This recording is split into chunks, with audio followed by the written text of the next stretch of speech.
Hi everyone, আপনাদের সবাইকে রিয়াসবং কিচেনে স্বাগত। কিভাবে কম খরচে বাড়িতেই ফুড কেক বানিয়ে নিতে পারবেন সেটাই আমি আজকে আপনাদের সাথে শেয়ার করব। আজকে আমি সকলকে নতুন বছরের শুভেচ্ছা জানিয়ে রান্নাটা শুরু করলাম। প্রথমে কেক তৈরির বাটিতে বাটার মাখিয়ে নিচ্ছি। তার উপরে 1 চামচ ময়দা নিয়ে ভালো করে বাটিটা ঘুরিয়ে ঘুরিয়ে ময়দার কঠিন করে নেব।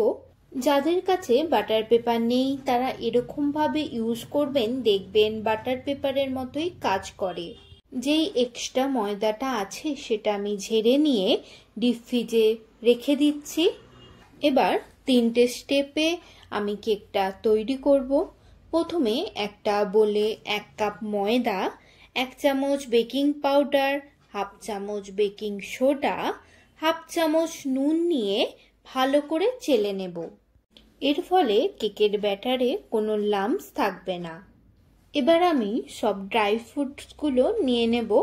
এখানে আমি নিয়েছি কাজু, কিশমিশ, আমন্ড, মোরব্বা আর টুটি ফুটি। অনেক সময় ড্রাই ফ্রুটসগুলো কেকের নিচে চলে যায়, তাই ড্রাই ফ্রুটসগুলোকে আমি ময়দায় কোটিং করে নিচ্ছি।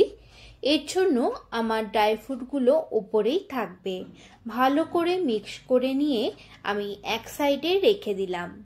আরেকটা বলে 2টো ডিমকে নিয়ে ভালো করে ফাটিয়ে নেব। এখানে আমি যেহেতু 1 কাপ ময়দা নিয়েছি তাই আমি 2টো ডিম ইউজ করছি। স্টেপ বাই স্টেপ যদি ফলো করেন দেখবেন খুব সহজেই বাড়িতে ফুড কেক বানিয়ে নিতে পারবেন। 1/2 কাপ মেল্টেড বাটার দিয়ে আবারও ভালো করে মিক্সড করে নেব। আপনারা বাটারের বদলে ফ্রেশ রিফাইন্ড অয়েলও ইউজ করতে পারেন। এর মধ্যে 1/2 কাপ গুঁড়ো চিনি আমি অ্যাড করলাম। আবারও ভালো করে মিক্স করে নিচ্ছি।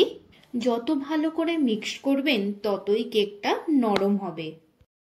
এর মধ্যে 1 চামচ ভ্যানিলা এসেন্স অ্যাড করে আবারও ভালো করে মিক্স করে নেব। ভ্যানিলা এসেন্সের ফলে কেকের স্মেলটা খুব সুন্দর আসে। 1 চামচ এলাচ গুঁড়ো আর ড্রাই মিক্সারটা আমি অ্যাড করে হালকা হাতে ভালো করে মেশাবো। এখানে আমি 8 স্টেপে আস্তে আস্তে ভালো করে মিক্সড করে নিয়েছি। এবার আমি এক এক করে সব ড্রাই ফ্রুটগুলো অ্যাড করে দিচ্ছি। হালকা হাতে আবারও ভালো করে মিক্সড করে নিচ্ছি। ভালো করে আমার মেশানো হয়ে গেছে। এবার ডিপ ফ্রিজ থেকে কেকের বোলটা বের করে মিক্সারটা ওতে আমি ঢেলে দিলাম। যে বাটিতে কেকটা বসাবেন সব সময় লক্ষ্য রাখবেন ব্যাটারটা যেন বাটির অর্ধেক থাকে।